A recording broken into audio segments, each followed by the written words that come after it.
हाय दवेल गुरु में आपका फिर से स्वागत है। मैं अरुण सर क्लास 10th का त्रिकोणमिति पढ़ा रहा हूं और आज मैं आपको त्रिकोणमितीय अनुपातों के साथ जो कोण रहते हैं उनका त्रिकोणमितीय अनुपातों के साथ क्या संबंध है उसके बारे में बताने वाला हूं, जो कि बहुत ही इंटरेस्टेड है। ठीक है ना, तो आप मेरे वीडियो को स्किप नहीं कीजिएगा, मेरे वीडियो पे बने रहिए और साथ ही अपने फ्रेंड को शेयर भी कीजिए। ठीक है, और चैनल को मेरे सब्सक्राइब नहीं किए हो तो सब्सक्राइब कर दीजिए। ठीक है, तो आइए हम लोग देखते हैं त्रिकोणमितीय अनुपातों के साथ समकोण त्रिभुज के जो न्यून कोण होते हैं उनके साथ इनका क्या संबंध है, उनमें क्या गणितीय चिन्ह होते हैं, उनमें क्या गणितीय चिन्ह होते हैं और उनमें क्या क्या फर्क होता है, क्या क्या उनमें विभिन्नता होती है, उसके बारे में हम लोग जानेंगे। ठीक है ना, तो आइए हम लोग देखते हैं टॉपिक क्या बनेगा। आपका टॉपिक बनेगा त्रिकोणमितीय अनुपातों के साथ, त्रिकोणमितीय अनुपातों के साथ न्यून कोण है। न्यून कोण क्या मान लेंगे यहां पे, थीटा। न्यून कोण थीटा का संबंध है, ये जानना बहुत ही जरूरी है क्योंकि ये त्रिकोणमिति चैप्टर है, उनमें जो भी क्वेश्चंस है या जो भी एक्सरसाइज है, जितने भी 2, 4, 5 प्रकार के जो एक्सरसाइज है उनमें आपको सबसे पहले यही जानना जरूरी है कि थीटा और त्रिकोणमितीय अनुपातों में क्या फर्क है, क्या डिफरेंस है। ठीक है ना, यहां पे देखेंगे।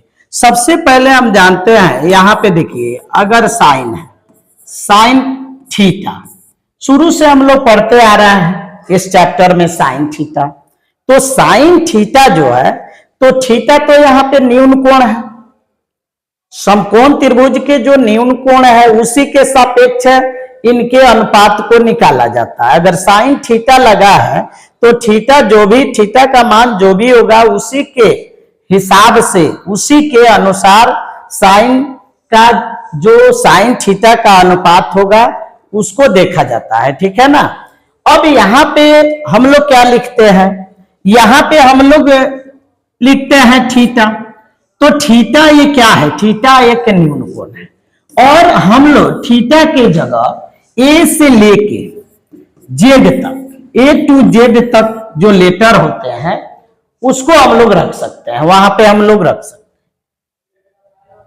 हैं। कोई भी जो चर को डिनोट करे, अर्थात फिक्स मान नहीं हो उसका, तो जैसे यहाँ थीटा रखा हुआ है, थीटा के जगह 0 डिग्री भी हो सकता है और 360 डिग्री भी हो सकते हैं। कितना ही डिग्री हो सकता है, 10, 20, 50, 60, 45, 90, जो रखेंगे वही होगा। ठीक उसी प्रकार यहां भी ए से लेके जेड तक, A B C D E F G, जो भी हम लेटर रखते हैं वो थीटा को डिनोट करता है और वहां पे थीटा का मान जो है बदलते रहते हैं। सॉरी, वहां कोण पे नाम जो है, वो कोण जो है, उन नामों पर कोण जो है बदलते रहते हैं, कोण की माप जो है वह क्या होगी, बदलते रहते हैं। तो आइए हम लोग देखते हैं यहाँ पे क्या इनमें फर्क है।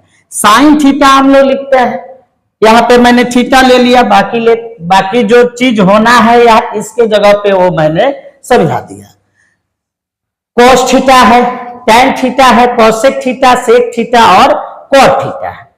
देखा जा रहा है यहाँ पे जो साइन थीटा है, तो साइन अगर अकेला हो जाए, साइन, इसका कोई अर्थ नहीं होता है बाबू, कोई अर्थ नहीं होता है, याद रखिएगा। क्योंकि अनुपात जो है कोण के सापेक्ष है और साइन के साथ कोण है ये नहीं है। देखिए यहां साइन के साथ बगल में कोण है, यहां पे हमारा क्या है, रिक्त स्थान है, समझिए खाली है ये। साइन का कोई अर्थ नहीं होता है जब तक उसमें कोण नहीं लगे, तब तक कोई अर्थ नहीं होता है। तो देखा जा रहा है यहां पे कि साइन के साथ जब थीटा आ रहा है तब जाके साइन का अर्थ होगा। क्या होगा? साइन थीटा का अर्थ होता है, अर्थ होता है।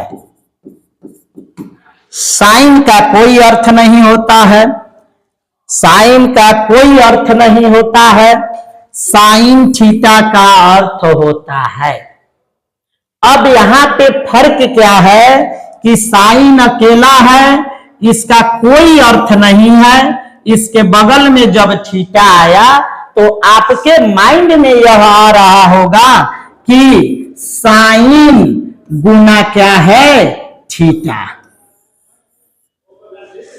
यानी आपको लगेगा कि साइन और थीटा के बीच में कौन सा गणितीय चिन्ह होगा? तो गुना होगा। यह सरासर गलत है, क्योंकि गुना का चिन्ह गुना का चिन्ह उन्हीं संख्याओं या चर पदों के साथ लगता है जिनका कोई ना कोई अर्थ होता है, जिनका कोई ना कोई अर्थ होता है। ठीक है ना? जिनका कोई ना कोई अर्थ होता है उसी के साथ गुना लगेगा। जैसे यहां पे देख लीजिए, अगर 4 गुना 5 लिख रहा है तो ये सही है, क्योंकि 4 एक संख्या है और 5 भी एक संख्या है। दोनों का अर्थ होता है कि ये दोनों अंक है और साथ साथ संख्या भी है। तो दिमाग पे रखिएगा कि किसी भी त्रिकोणमितीय अनुपात के साथ अगर कोई भी कोण आ रहा हो, जैसे मान लीजिए साइन ए है, तो इनके बीच में गुना का चिन्ह नहीं होगा, गुना का चिन्ह नहीं होगा। अब एक बात बताइए हमको, अगर हम आपसे कहें, अच्छा इसका स्क्रीनशॉट आप ले लीजिए, रफ करते रहिएगा, ठीक है ना? चलिए, अगर आप यहां पे ध्यान देंगे, अगर बात है जैसे यहां पे आप 1 नंबर में लिखेंगे साइन थीटा, 2 में कॉस थीटा, 3 में टैन थीटा, 4 में लिखेंगे कॉसेक थीटा, 5 में लिखेंगे सेक थीटा और लास्ट में लिखेंगे हम लोग टैन कॉट थीटा। ठीक है ना? तो इनमें किसी में भी साइन अगर है तो साइन का कोई अर्थ नहीं है। अगर कोई स्टूडेंट कहता है कि साइन इंटू थीटा होगा तो बाबू ये गलत है। ठीक उसी प्रकार कॉस थीटा लिख रहे हो और इनके बीच में गुना का चिन्ह अगर हम दे रहे हैं तो ये भी हमारा क्या होगा? गलत होगा। जिस प्रकार साइन का कोई अर्थ नहीं होता है उसी प्रकार कॉस का भी कोई अर्थ नहीं होगा। और जिसका अर्थ नहीं निकलता है उसको किसी के साथ भी मल्टीप्लाई करेंगे तो कोई फर्क पड़ने वाला नहीं है, यानी उसमें मल्टीप्लाई यानी गुना का कोई अर्थ ही नहीं निकलेगा। ठीक उसी प्रकार बाबू टैन के साथ अगर थीटा लगा है तो ये गुना के रूप में नहीं हो सकता है। जब होगा तो टैन थीटा, यानी टैन के साथ थीटा क्या है? अटैच है। टैन के साथ थीटा अटैच है। टैन अगर अलग चला जाए तो उसका कोई अर्थ नहीं निकलेगा, लेकिन थीटा अलग रहे तो उसका अर्थ होगा। थीटा के जगह आप कोई भी कोण रख सकते हैं। ठीक है ना? उसी तरह कॉसेक थीटा जो लिखा हुआ है उसमें आप कॉसेक गुना थीटा नहीं लिख सकते हैं, ये भी गलत है।